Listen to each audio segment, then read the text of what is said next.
자, 그런데 민주당 못지않게 신경전이 꽤 치열했던 이 국민의힘 경선이기 때문에요. 후유증을 걱정하는 목소리도 일찌감치 당내에서 있었습니다. 6%포인트 차이로 패한 홍준표 의원은 그런데 이번 경선 결과에 깨끗하게 승복하겠다면서 대선 경선을 마무리했습니다. 그 모습 바로 만나보겠습니다.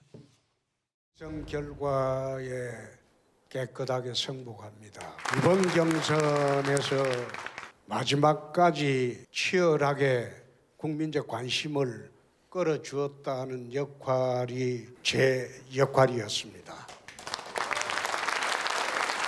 윤석열 후보님께 축하드리고 국민 여러분들과 당원 동지 여러분들이 모두 합심해서 정권 교체에 꼭 나서 주도록 당부드립니다. 감사합니다. 저 승복연설, 홍준표 의원의 승복연설은 거의 다 보여드린 셈이에요. 비교적 길지 않았기 때문에. 이현정 의원. 네. 근데 또 오늘 좀 의미심장한 얘기를 했거든요. 경선 흥행 성공 역할에 만족한다. 뭐 발언도 있었고 본인 SNS도 이렇게 글을 올렸습니다. 이게 참 홍준표 후보가 지난 대선에도 이제 출마를 하셨다가 낙선을 했고 그 이후에 참 우여곡절을 겪었지 않습니까?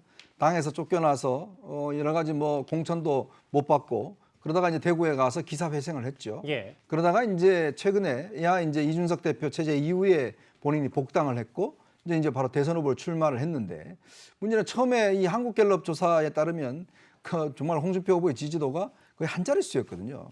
오죽했으면 본인이 한국갤럽에 내 이름 좀 빼달라 이렇게까지 이야기를 했겠습니까? 예. 근데 불과 몇 달 사이에 홍준표 후보의 지지도가 굉장히 급상승했습니다. 그나마 홍준표 후보도 본인도 놀랐을 거예요. 이제 그럼 왜 이렇게 지지도가 상승했는 것인지, 특히 2030 세대의 열렬한 지지를 받았거든요. 그러니까 그러면서 참 정치라는 게 상황에 따라서 많이 바뀌는구나 아마 생각을 할 겁니다. 아마 홍준표 후보가 저렇게 깨끗하게 승복 연설한 것도 그 힘을 받은 게 큰 것 같아요. 이제 물론 본인이 이제 나이도 있고 해서 여기가 마지막이다라고 이제 이야기를 하지만 어쨌거나 정치인이 정치를 하면서 굉장히 지지도가 한 자릿수로 끝나는 거하고 그렇지 않는 거하고는 굉장히 천지 차이거든요. 왜냐하면 본인이 그만큼의 지금까지 해놓던 정치 26년 동안에 이번에 1996년도에 15대 총선부터 나왔는데 예. 그 이후에 본인이 이뤄낸 성과 이거는 뭐 만족할 수가 있는 거기 때문에 원래 처음에는 이제 저도 SNS 보니까 백의종군 하겠습니다라는 이야기를 넣었다가 이제 저걸 뺐더라고요. 예. 그건 그만큼 뭐냐면 처음에는 이제 백의종군 그냥 자리 없이 그냥 하겠다는 그런 뜻이 같은데 또 한편으로 보면 지금 여론에 지금 지지를 얻었잖아요. 그 정치인이란 게 모릅니다. 앞으로 어떻게 될지. 그런 상황이라면 아마 홍준표 후보 입장에서 보면 적극적으로 선거에 돕는다고 한다면 앞으로 당에서도 본인의 지지와 역할이 또 있을 수 있다. 아마 저는 그런 가능성도 보지 않겠는가. 아마 저 지운 이유도 그런 것 같습니다. 그 흥행 역할에 만족한다는 표현이 구장차장 어찌 보면 네.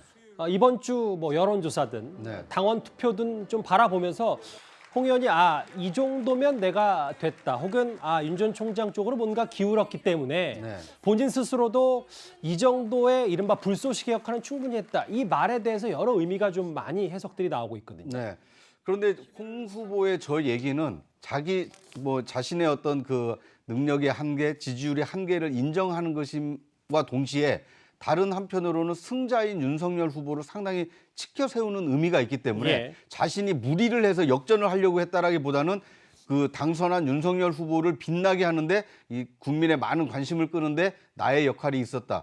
이 깨끗한 승복은 앞으로 선대위가 구성이 되고 만약에 윤석열 후보가 대통령이 당선이 됐을 때 차기 정부에서 그 홍준표 후보의 어떤 역할까지도 이게 염두에 둘 수 있는 이 깨끗한 승복이 아닌가 하는 생각이 듭니다. 예. 이 백의종군 한다는 것은 이제 본인이 이제 그렇게 백의종군 한다는 것이지만 실제로 앞으로 꾸려지는 선대위라든지 아니면 대선 본선에서는 굉장히 중요한 역할과 또 자신이 많은 청년 지지를 받았기 때문에 그 청년 지지를 윤석열 후보 지지로 만들어내서 실제 정권 교체에 일조를 해야만 예. 자신의 어떤 정치적 미래도 열리는 것이기 때문에 아마 좀 다른 생각이 담겨 있지 않나 하는 생각도 듭니다.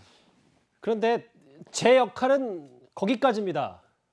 이제 홍준표 의원은 잠시 좀 물러나겠다. 혹은 이번 3월 9일에 있을 대선에 선봉에 서서 윤석열 후보 공동선대위원장이라든지 이런 역할을 고사하겠다 이런 뜻입니까? 저게 이제 결과 발표 나기 전에 오전에 올린 글이지 않습니까? 그렇기 때문에 말씀하신 것처럼 이제 일단 아쉽지만 패배를 감지한 상태에서 썼다는 그런 분석도 가능하고요. 또 하나는 홍준표 후보가 이 정도의 여론조사 결과와 이 정도의 어떤 이의로서의 선전을 통해서 정치적으로 다시 재기에 성공했다는 그 만족만으로도 상당한 성공과 흥행을 했다고 본인도 생각을 할 거라는 생각이 들고요. 두 번째로는요. 이 홍준표 후보가 계속 했던 이야기가 뭐냐면 TV 토론에도 계속 이야기했습니다만 여러분은 기회가 있지만 저는 기회가 마지막입니다 이야기를 자주 했습니다. 뭐 연세도 있고 또 정치 경력도 있고 연륜도 있으시기 때문에 당대표 2번, 원내대표 1번, 지금 대선 후보 뛰어든 게 2번 아니십니까? 그렇기 때문에 이제 이 다음에 그럼 나의 미래는 무엇인가를 생각해 보면 오히려 정권 교체라고 하는 이 큰 대의를 위해서 자기가 백의종군하는 자세로 겸손하게 자리를 찾지 않고 정말 앞장서서 열심히 하겠다라는 저는 그 결연하고 좀 진정성 있는 자세로 좀 우리가 해석해 주는 게 맞지 않을까 저는 그렇게 생각을 해봅니다. 세 분의 의견이 맞을 수도 있는데요. 근데 보면은 우리 김 교수님은 저게 오전이었다는데 오후에 제가 들어오기 전에 보니까 홍 후보께서 또 페북에 글을 올렸습니다. 예. 근데 내용에 보면은 본인이 예상대로 민심에서는 국민 여론 11%가 앞섰다. 그리고 저기 써놓은 것처럼 홍준표의 역할은 여기까지입니다. 그러고 저는 조금 눈여겨본 그 마지막 문장이 저 말씀이군요. 한민수 수석님이 지금 말씀하신 맞습니다. 저 예. SNS죠. 근데 경선에 승복한다는 얘기는 2번이나 했는데 마지막에 모두 힘을 합쳐 정권 교체에 나서주시기 바랍니다. 이거는 좀 약간 좀 다르게 해석을 했어요. 왜냐하면 지금 뭐 나이도 말씀하셨지만 민주당 같은 경우는 정세균 전 후보나 총리나 이낙연 전 대표 같은 경우는 나이가 더 있습니다. 그럼에도 불구하고 최근에 선대위 발대식에 지지 연설을 하면서 예. 이재명 정부 정권 재창출을 위해서 앞장을 서겠다 본인들이 이렇게 했기 때문에 나이 문제는 아닌 것 같고요. 그래서 이런 부분도 결국은 그 윤석열 후보가 풀어야 할 과제인데 일단 뭐 당장이야 오늘에서야 바로 당일날 내가 뭔 역할을 하겠다 할 수는 없을지 몰라도 저는 저걸 봐서는 홍준표 후보께서 바로 뭔 역할을 하기 위해서 나서기는 쉽지 않지 않겠는가 그런 생각이 좀 듭니다. 알겠습니다. 다른 후보들 유승민 전 의원과 원희룡 전 지사도 승복 연설을 이렇게 했습니다. 한번 모아서 들어보겠습니다. 저 유승민은 경선 결과에 깨끗이 승복합니다. 윤석열 후보님 진심으로 축하드립니다. 오늘부터 국민의힘 당원의 본분으로 돌아가서 대선 승리를 위해서 백의종군하겠습니다. 저 원희룡도 깨끗이 승복합니다. 이제 후보가 되신 윤석열 후보께 진심으로 축하드리고 저 원희룡 역시 여러분과 함께 최선의 역할을 다하기 위해서 모든 것을 바치겠습니다.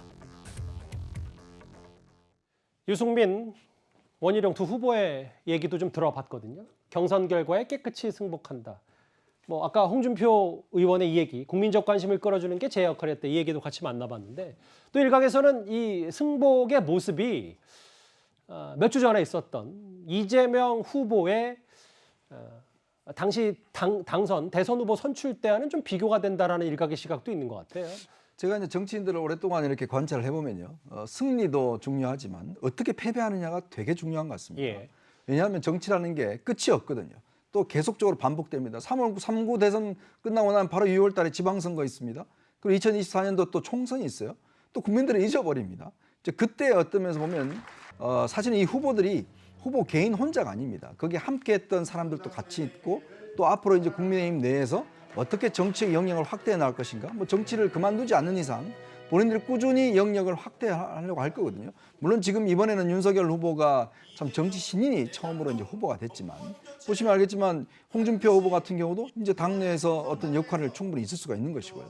또 다음에 또 기회가 있을 수가 있는 것이고 정치라는 게 뭐 예견을 못하지 않습니까? 그렇기 때문에 아마 본인들도 사실은 승복 안 할 이유는 없는 것이고요.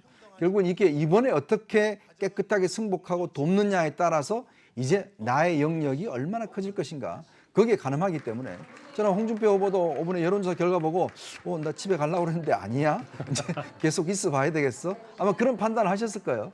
여기에 따라서 내가 다음에 뭔가 역할은 더 주어질 거야. 아마 그런 판단들을 다들 하고 있을 겁니다. 한민수 수석님, 지금 자막에도 좀 지나가잖아요. 여당의 그 대선 후보 선출 때와는 좀 다르다. 오히려 여당은 이재명 후보와 이낙연 후보의 당시 투표율 차가 좀 났는데도 승복이 개운치 않았다면 국민의힘은 좀 다르지 않았냐. 이걸 좀 비교하는 사람들도 있습니다. 단순하게 보면 그럴 수 있는데요. 이거 예. 비교가 안 되는 부분이 뭐가 있냐면은 민주당 같은 경우는 결선 투표제가 당원 당규에 들어와 있습니다. 그래서 1등 후보가 50%를 넘지 못하면은 1, 2등 후보가 결선하게 돼 있거든요. 근데 이제 국민의힘 같은 경우는 1등 후보가 한 표라도 더 많으면은 그냥 당선되는 거로 하기 때문에 사실 지금 이번 6.5%보다 민주당 같은 경우는 이재명 후보가 훨씬 더 많이 이겼죠. 예를 들어서 국민의힘에서 결선 투표제가 도입됐다면 지금 당장 윤석열 후보와 홍준표 후보는 뭐 저런 모습이 아니고 내가 더 경쟁력이 있다고 당장 서로를 비난하거나 비판하는 태도로 나갔을 겁니다. 그래서 알겠습니다. 이걸 단순히 비교할 문제는 아니고요. 그리고 하나 더 짚어드리면은 예. 당시 이낙연 후보 측에서는 이제 무효표 처리를 어떻게 할 것인가를 놓고 당 선관위에 유권 해석을 했습니다. 요청을 했고 그 유권 해석이 이틀 만인가요? 나오자마자 이낙연 후보가 흔쾌히 승복하고 그리고 지금은 모두 선대위 와가지고 주요 직책을 맡아서 원팀 선대위를 발족시킨 상태입니다.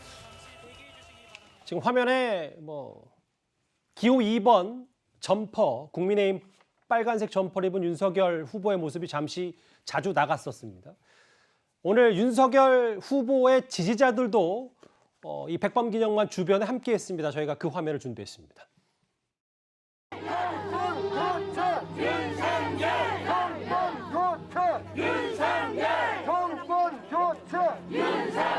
결과 발표는 후보자 성명의 가나다 순으로 말씀드리겠습니다. 득표율은 47.4%.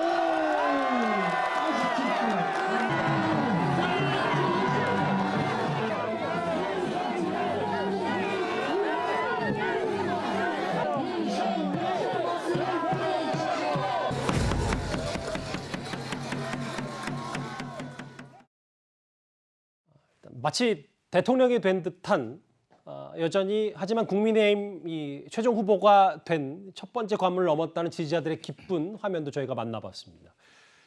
일단 여기 보시는 것처럼 홍준표, 유승민, 원희룡 이 세 명의 후보들이 경선 승복 발언을 꺼냈기 때문에요. 윤석열 후보 이렇게 원팀이란 말로 화답을 했습니다. 한번 들어보겠습니다. 경선에 끝까지 함께하신 세 분의 꿈과 비전 제가 받들겠습니다. 치열한 경선 과정에서 혹여 마음을 상하게 해드렸다면 너그러이 이해하고 용서해 주시기 바랍니다. 이제 우리는 원팀입니다. 정권 교체의 대의 앞에 분열할 자유도 없습니다. 정권 교체의 사명은 저 혼자 이룰 수는 없습니다. 우리 모두가 단결해야 합니다. 단결이란 말을 꺼냈습니다. 조속한 시일 내에 우리 홍준표, 유승민, 원희룡 후보님을 만나 뵙겠다. 어떤 역할을 부탁드려야 할지 만나서 말씀을 나눠보겠다라고 했고 일단 홍준표 의원의 앞으로의 역할은 어떻게 전개될지는 앞서서 저희가 설명을 했거든요. 그런데 특히 원희룡 전 지사, 원희룡 후보 같은 경우는 지금 이른바 대장동 1타 강사로 좀 유명해졌는데 그럼 앞으로 이 대장동 의혹 관련해서 원희룡 전 지사에게는 어떤 임무나 역할이 주어지는 건 아닌지 벌써부터 그 얘기는 나오더라고요. 우선 이제 대선 후보가 확정이 됐기 때문에 그럼 당대표와 뽑힌 후보 사이에 이제 논의를 거쳐서 예. 이른바 대선 기획단이라는 조직을 좀 가동을 해야 됩니다. 그래서 대선 기획단 가동을 좀 하면 당과 다시 협의해서 이제 당의 공식 선대위를 사실 메모드급으로 사실 용광로 선대위를 꾸리게 돼 있습니다. 이재명 후보도 약 3주 정도 걸린 것으로 제가 생각이 드는데 적어도 한 달 이내에 당 대선 기획단의 일정 정도의 역할을 지난 다음에 후보와 당대표 사이에 공식 선대를 꾸려야 되기 때문에 원희룡 후보가 대장동 관련해서 어떤 선봉에 서서 어떤 역할을 하실 것인지 그리고 홍준표 유승민에게 어떤 직책을 드릴 것인지는 그 과정에서 자연스럽게 알맞은 역할을 좀 서로 협의를 해서 만들 수 있을 것 같고요. 문제는 원팀이 되느냐 안 되느냐의 문제인데 예. 이번에 오늘 후보 확정 발표된 상황에서 너무나 아름답게 다 승복 선언을 하셔서 원팀이 되는 데는 전혀 문제가 없을 것 같습니다. 다만 윤석열 후보가 이야기하는 것처럼 각자 역할들이라는 게 있고 또 생각하시는 것들이 있기 때문에 그걸 어떻게 서로 간에 합의해서 할 수 있느냐의 문제인데 이것은 후보의 의지도 있고 실제로 승복을 선언한 떨어질 후보들의 또 의지도 있는 것이고 또 하나는 당대표하고도 상의를 해야 됩니다. 예. 그런 복잡한 과정이 있어서 저는 원팀의 이 정신만 오늘 확인이 깨끗하게 됐다고 한다면 용광로 선대를 꾸려서 원팀으로 드림팀을 만드는 것은 별 문제는 없어 보인다 이렇게 말씀드리겠습니다. 별 문제가 없어 보인다. 예. 알겠습니다. 이제 제1야당의 대선 후보가 됐기 때문에요. 윤석열 후보가 그의 행보 하나하나가 이제 꽤 관심거리가 될 겁니다. 윤석열 후보는 선출 직후에 첫 일정으로 광주를 방문할 것이다 이렇게 말을 했습니다. 일단은 좀 대통령이 되겠다고 하는 사람이기 때문에 어려운 그 일을 하고 계시고 어려운 상황에 놓여 계신 분들, 그런 분들을 먼저 찾아뵙는 것이 도리가 아닌가 이제 그런 생각을 하고 있고요. 그리고 광주 방문 계획은 광주에 계신 우리 당 관계자들하고도 얘기를 좀 하고 있어서 아마 곧 그 일정을 발표할 겁니다. 그리고 1박 2일 정도로 당일날 갔다 오지는 않고 그런 계획을 가지고 있습니다. 결국 광주 방문에 대해서 이거를 경선 중에 가냐 혹은 선출된 뒤에 가냐 뭐 여러 가지 얘기들이 있었는데 광주를 1박 2일로 가겠다. 결국 이른바 전두환 발언 혹은 반려견 사과, 개 사과 논란 이걸 좀 본인이 수습하겠다 이런 의지입니까? 그렇죠. 그러니까 윤 후보가 원래는 이제 본인이 빨리 가고 싶어 했어요. 빨리 이제 이 문제에 대해서 좀 하겠다 했는데 아마 참모진들이 자칫하면 경선에 이용하려고 혹시 가는 거 아니냐 이런 이제 오해를 받을 수 있다. 그렇기 때문에 아예 경선이 끝나고 난 다음에 후보가 된 다음에 이제 정식으로 가는 게 좋겠다라는 건의가 있었고 이걸 아마 받아들여서 오늘 이제 좀 전에 보신 바와 같이 이제 1박 2일 일정으로 이제 광주에 간다는 거 아니겠습니까? 저는 물론 이게 5.18 문제나 뭐 이런 부분에 대한 것도 있겠지만 또 한편으로 보면 사실 문재인 정부에서 여러 가지 인사 문제와 관련해서 주로 호남 출신 분들이 많이 기용이 됐습니다. 지금 아시겠지만 검찰 고위직 같은 경우에 뭐 지금 현재 검찰총장, 중앙지검장 다 이런 분들이 중요한 분들이 이제 호남 분들이에요. 이제 그런 면에서 보면 호남에서 이제 걱정하는 부분들이 있습니다. 자칫하면 정권이 바뀌면 예를 들어서 불이익을 받지 않을까? 뭐 이런 부분에 대한 어떤 우려가 있는 거죠. 예. 그러니까 그렇기 때문에 이제 이 부분을 사실은 이제 민주당에서는 충분히 이용하는 것이고, 그러니까 이 국민의힘 입장에서 보면 절대 그런 일이 없을 것이다. 또 통합적인 정치를 할 것이다. 이런 메시지를 사실 강하게 호남에다가 던져줘야 되는 그런 의무가 있는 것이거든요. 예. 아마 이게 단순히 이제 가서 자기 발언에 대한 사과보다는 종합적으로 앞으로 이런 어떤 지역 통합이라든지 그다음에 이제 융합이라든지 이런 것들을 어떻게 해낼 것인가 그런 부분에 대한 비전까지도 저는 보여줘야 되지 않을까 그런 생각이 듭니다. 예.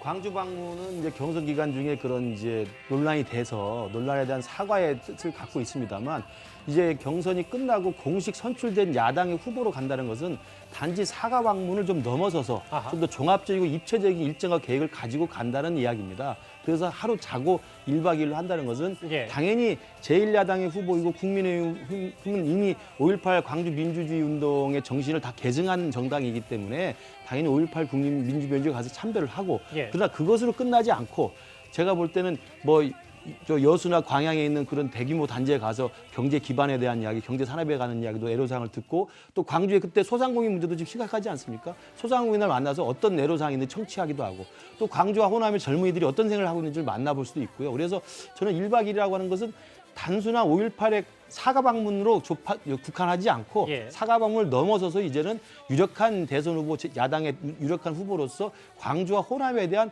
정책과 비전 그리고 현장에서 민생들의 목소리를 들어볼 수 있는 그런 종합적인 계획을 가지고 간다고 생각하고 있습니다. 말씀 중에 하나만요. 그러면 당시 윤석열 후보가 했던 이른바 전두환 발언에 대해서 5.18 민주화 운동 유족들이 반발했는데 네, 네. 유족들을 직접 만날 계획도 윤석열 캠프에서는 갖고 있습니다. 당연히 현장에 가면 예. 그런 부분들과의 만나서 오해를 풀고 또 사과드릴 거 사과드리고 그때 TV 틀어서 이야기했습니다만 그분들의 상처를 다시 어루만져 주는 역할을 분명히 해야 된다고 생각합니다. 알겠습니다. 6.35% 차였습니다. 윤석열 후보가 국민의힘의 최종 후보로 확정이 됐고요. 홍준표 의원도 깨끗이 승복 선언까지 했습니다. 첫 번째 이슈 투표 결과를 저희가 하나하나 분석했는데요. 다음 주제 그러면 윤석열 후보가 오늘 저 자리에서 어떤 메시지를 던졌는지 하나하나 만나보겠습니다.